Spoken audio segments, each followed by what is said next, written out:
Assalamualaikum Bara, selamat datang kembali di Guru Gembul Channel. Sekarang kita akan membahas tentang hukum. Apa yang dimaksud dengan hukum? Seperangkat sistem yang kita gunakan untuk memelihara keadilan atau keteraturan, atau kita gunakan agar ketidakadilan itu tidak berdampak lebih luas lagi, atau ketidakadilan itu tidak berulang lagi untuk kedua kali atau kesekian kalinya. Nah, keadilan yang dimaksud itu apa? Keadilan yang dimaksud itu terjadi ketika kedua belah pihak mendapatkan porsi yang sesuai dengan apa yang menjadi haknya. Dan bicara soal keadilan, keadilan itu seringkali kita tempatkan kepada sisi yang lemah. Kenapa seperti itu? Karena sisi yang lemah itu biasanya tidak memiliki daya tawar. Kalau ada dua pihak, yang satu kuat, yang satu lemah, kemudian berseteru dan yang menang itu adalah yang kuatnya ini, maka keadilan yang dimaksud itu biasanya dituntut oleh si lemah. Orang yang menang itu tidak akan menuntut keadilan. Nah, maka hukum itu diciptakan untuk memelihara keadilan yang tadi, dan karenanya keadilan yang dimaksud itu seringkali dianggap sebagai keadilan yang berpihak pada rakyat atau berpihak pada yang lemah. Kan seringkali kita dengar jargon-jargon membela yang lemah, begitu kan? Nah, sekarang di Indonesia kita menemukan ada banyak sekali pihak atau banyak sekali orang yang sedikit-sedikit bilang negara Indonesia adalah negara hukum, yang karena ini itu gitu. Biasanya kalau dibenturkan dengan orang-orang radikal atau orang-orang yang suka main hakim sendiri dan lain sebagainya. Baraya, saya mau sampaikan bahwa apakah yang lebih penting daripada hukum? Tentu saja adalah keadilan yang dimaksud tadi itu, karena hukum itu diciptakan oleh manusia sekedar perangkat untuk mencapai keadilan yang dimaksud. Dan karena keadilan menjadi salah satu muatan yang paling utama dalam moral dan ego manusia, maka sejak awal manusia memang sudah menemukan atau menciptakan hukum. Sejak manusia berkumpul, berkelompok, kemudian menciptakan tata negara dan sebagainya, hukum juga ada di sana. Hukum pertama yang tercatat secara tertulis itu adalah hukum Hammurabi atau Kodeks Hammurabi, yang dasarnya itu adalah hukum balasan setimpal. Jadi maksudnya kalau saya nendang Baraya, maka Baraya harus nendang saya juga. Dan ini juga terjadi untuk skala yang lebih luas dan lebih besar. Misalkan kalau saya membunuh, maka saya berhak untuk dibunuh. Kalau saya dicungkil matanya, maka saya harus mencungkil mata orang yang mencungkil mata saya itu, dan lain sebagainya. Falsafah hukum seperti ini juga bisa kita temukan dalam tradisi Yahudi atau tradisi Muslim atau orang-orang Cina dan lain sebagainya. Banyak sekali kebudayaan-kebudayaan kuno yang memegang prinsip keadilan dengan cara yang seperti ini. Kalau saya salah dengan seperti itu, maka saya harus diperlakukan dengan cara yang seperti itu. Dan itu seringkali disebut sebagai hukum alam. Tetapi setelah berjalan lama, banyak juga kritik terhadap metode hukuman seperti ini atau pendekatan hukum seperti ini. Kan mikirnya yang pertama, hukuman balas setimpal itu unfaedah, tidak ada faedahnya. Misal, ada Baraya yang saya bunuh, kemudian si keluarga Baraya itu membunuh saya sebagai hukuman balasan. Nah, kan kalau udah sama-sama meninggal, tidak ada yang bisa dihidupkan lagi. Masalah yang kedua adalah hukuman mati itu atau hukuman balasan setimpal itu malah menyebabkan kerugian yang lebih besar dalam masyarakat. Misalkan ada seorang yang hebat luar biasa tapi dia membunuh. Kemudian karena hukumannya adalah hukuman balasan setimpal, maka si pembunuh harus dibunuh lagi. Maka negara kerugian dua orang potensial, dua orang kesatria dalam hukuman bunuh-bunuhan seperti ini. Maka dalam perkembangan selanjutnya hukum itu bergeser pada daripada balas-balasan seperti itu, mendingan hukumannya itu yang berfaedah, yaitu hukuman denda. Kalau saya misalkan menampar orang lain, daripada ditampar balik dan tidak ada faedah sama sekali, mendingan saya harus membayar denda kepada orang yang dimaksud itu atau kepada negara. Dengan cara seperti itu, hukuman itu menjadi ada faedahnya. Kan begitu. Nah, hukuman denda banyak berlaku di masa yang sangat lampau, tetapi akhirnya hukuman denda ini pun bermasalah. Nah, kalau saya nampar orang, kemudian saya harus didenda. Kalau saya nggak punya duit gimana? Kalau saya nggak bisa bayar gimana? Nah, yang nggak bisa membayar ini akhirnya memunculkan gagasan hukuman baru, yaitu di penjara. Apa itu di penjara? Di penjara itu menggadaikan. Di penjara itu artinya kita itu disandra, kita tidak akan dilepas sebelum membayar. Atau orang-orang di sekeliling saya bisa menebus saya. Nah, pendekatan seperti ini walaupun diterapkan di zaman kuno, tapi sampai detik ini masih kita pakai.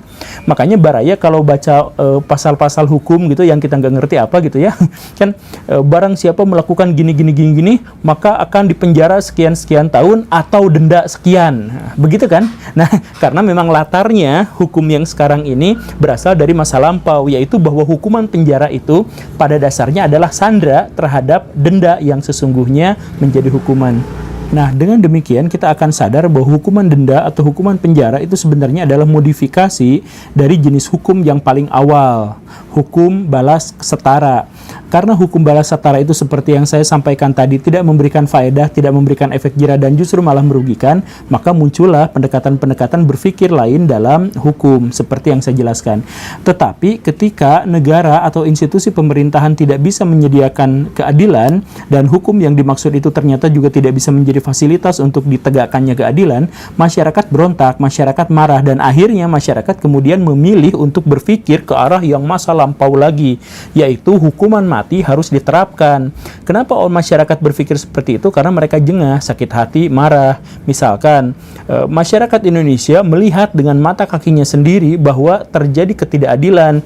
Ada orang yang maling ayam, hukumannya 3 tahun penjara. Ternyata ada seorang koruptor yang miliaran, 100 sekian miliar korupsinya, ternyata dihukum dengan durasi hukuman yang sama. Ditambah dengan bahwa kamar hotelnya lebih khusus, lebih spesial, ada AC-nya dan lain-lain. Nah, praktek-praktek hukuman yang seperti ini akhirnya menyebabkan banyak masyarakat yang memikirkan bahwa hukum itu seharusnya menegakkan keadilan malah merasa terhianati.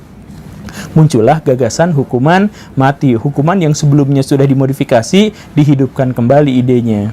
Tetapi masalahnya setiap kali pemerintahan Indonesia atau dewan berwenang di Indonesia ini ingin merubah hukum di Indonesia, orang-orang Indonesia malah mentertawakannya. Saya kasih rumusannya begini Baraya, hukum atau KUHP yang kita diterapkan di Indonesia saat ini itu dibuatnya tahun 1830. Beres Pangeran Diponegoro kalah. Nah, di Belanda itu ada hukum yang seperti ini, palu, cetrek gitu. Nah, kemudian sekitar 40 atau 30 tahun kemudian dibawa ke Indonesia. Kemudian diselidiki, dites, apa dan sebagainya. Dan ketika pemerintah kolonial Belanda di Indonesia merasa mapan, memerintah di Indonesia, maka tahun 1918 itu akhirnya hukum KUHP yang dimaksud itu disahkan di Indonesia. Dan itu berlaku sampai detik ini. Artinya KUHP yang ada di Indonesia itu sudah berlaku sudah berlaku selama 200 tahun. Jadi, dalam konteks ini, hukum yang ada di Indonesia itu benar-benar ketinggalan zaman.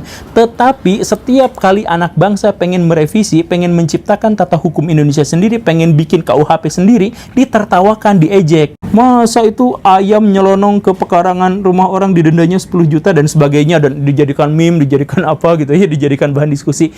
Di Indonesia, dalam konteks ini, orang-orang yang nggak ngerti hukum, orang-orang yang nggak ngerti bahasa hukum dan sebagainya, ikut mentertawakan, ini apaan yang seperti ini.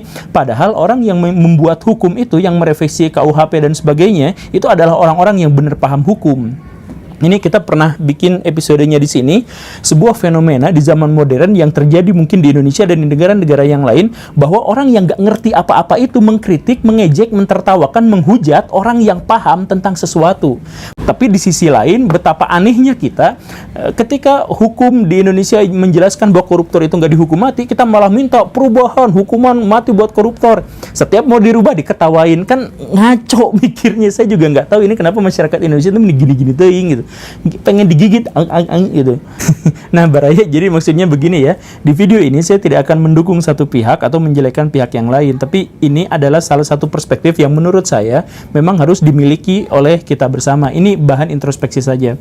Apakah hukuman mati itu relevan? Apakah hukuman mati itu berkeadilan? Tidak, tentu saja. Hukuman mati itu menurut saya justru malah mengkhianati keadilan itu sendiri. Kenapa? Karena misalkan begini, ada seorang penjahat namanya Entut.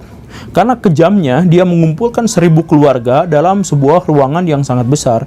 Kemudian, kepala keluarga dan istrinya itu dibantai di depan anak-anaknya dan di depan bayi-bayinya.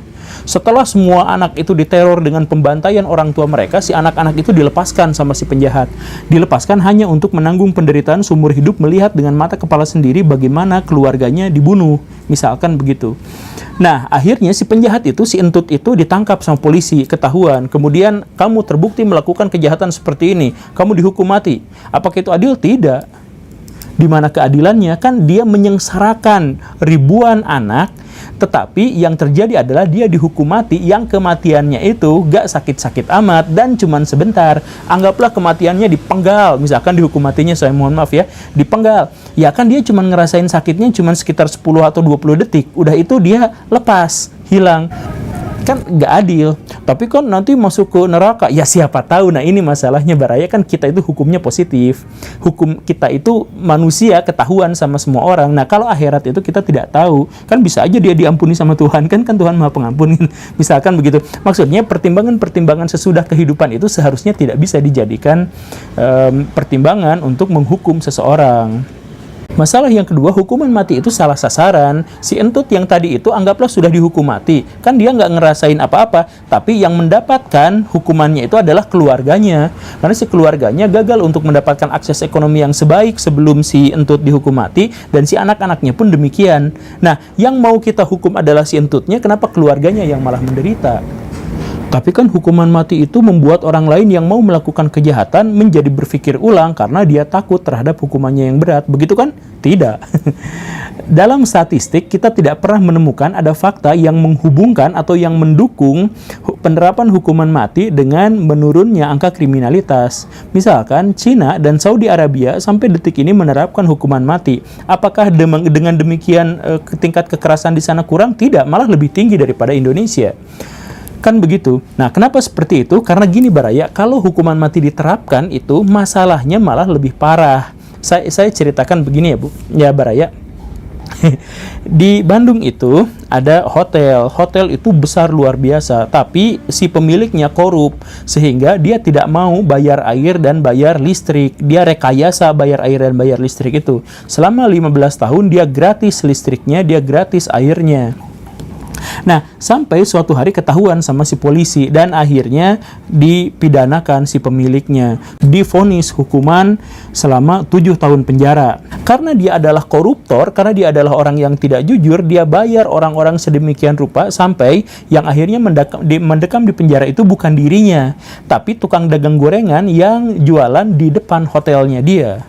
Nah, kenapa bisa seperti itu? Di negara yang korup, hal itu wajar terjadi dan banyak terjadi. Fenomena ini, walaupun cerita yang saya sampaikan katakanlah hoax, fenomenanya kita akui bersama bahwa itu memang ada. Jadi, kalau misalkan ada koruptor mau dihukum mati, kemudian itu akan mengurangi tindak koruptor, tidak. Yang terjadi adalah mafianya menjadi semakin besar dan semakin kuat. Si koruptor-koruptor itu akan berusaha lebih keras lagi untuk menyuap para hakim dan para jaksa. Kan dampaknya lebih parah. Kita semua tahu di Indonesia banyak sekali kasus-kasus yang orang yang bersalahnya malah tidak diapa-apakan, yang tidak bersalah malah dihukum. Kalau hukuman mati diterapkan, maka lebih banyak orang-orang yang tidak bersalah sama sekali dihukum mati. Nah, tetapi kan di hukum agama, misalkan hukum Islam ada hukuman mati, di adat juga ada hukuman mati. Ya ada, tapi nanti kapan-kapan kita bahas. Saya juga kan dulu pernah bilang saya pengen bahas kaidah usul fikih gitu ya. Ya semoga berkesempatan. Tapi intinya begini Baraya, mohon jangan berpikir dengan cara yang sangat instan. Misalkan begini, kita masyarakat miskin, gimana caranya supaya kaya? Tegakkan syariat Islam, dirikan khilafah. Nah, misalkan seperti itu. Korupsi di Indonesia begitu tingginya, gimana solusinya? Ya udah hukuman mati buat para koruptor. Kan pikiran-pikirannya seperti itu. Gimana caranya menghindari kecanduan terhadap pornografi? Udah nikah aja, nanti ada penyaluran. Gak seperti itu Baraya. Masalah kompleks itu tidak mungkin bisa diatasi dengan satu solusi tunggal yang seperti dijelaskan itu. Variabelnya terlalu banyak dan terlalu luas, dan kita harus berpikir secara holistik. Nah, berarti kita harus ngapain? Ya, begini Baraya, kalau misalkan ya seandainya saya adalah pejabat yang bisa ngoprek-ngoprek masalah hukum. Ya, saya sih mikirnya kalau ada koruptor yang luar biasa jahat, kita gunakan kepintarannya, kita gunakan tenaganya untuk melakukan hal-hal yang berfaedah tanpa mengurangi hukuman buat dia. Misalkan kita harus menciptakan pembangkit listrik tenaga orang. Jadi dia itu harus ngaboseh setiap hari, harus apa gitu untuk menciptakan listrik sekian tegangan, sekian apa gitu. Atau kalau misalkan dia kejamnya luar biasa, kita hukum, masukin dia ke dalam penjara, tapi penjaranya di dalam sepiteng yang dalamnya segini gitu. Berhari-hari di situ dia pasti akan menderita karena kalau tidur tenggelam kan dia. Nah, hukuman untuk tidak tidur itu parah sekali Baraya, menyakitkan. Nah, misalkan kita bisa aja menerapkan hal-hal yang seperti itu, dan banyak sekali metode-metode atau hukuman-hukuman yang lebih variasi daripada cuma sekedar hukuman mati, hukuman penjara gitu. Nah, tapi kan zaman sekarang ini zaman kita berbenturan dengan begitu banyak kehendak orang, begitu banyak di demo, banyak dihujat, banyak ini, belum lagi kita harus ngomongin soal hak asasi manusia dan sebagainya. Jadi sekali lagi ini adalah masalah kompleks. Saya tidak mencoba untuk membuat Baraya semuanya pesimis, tapi saya mengajak Baraya untuk realistis bahwa dalam kehidupan itu memang khususnya untuk bernegara tidak ada hal yang instan yang solusinya seperti itu langsung jadi. Gitulah Baraya ya. Semoga bermanfaat. Terima kasih karena sudah menyimak. Saya Guru Gembul. Assalamualaikum warahmatullahi wabarakatuh.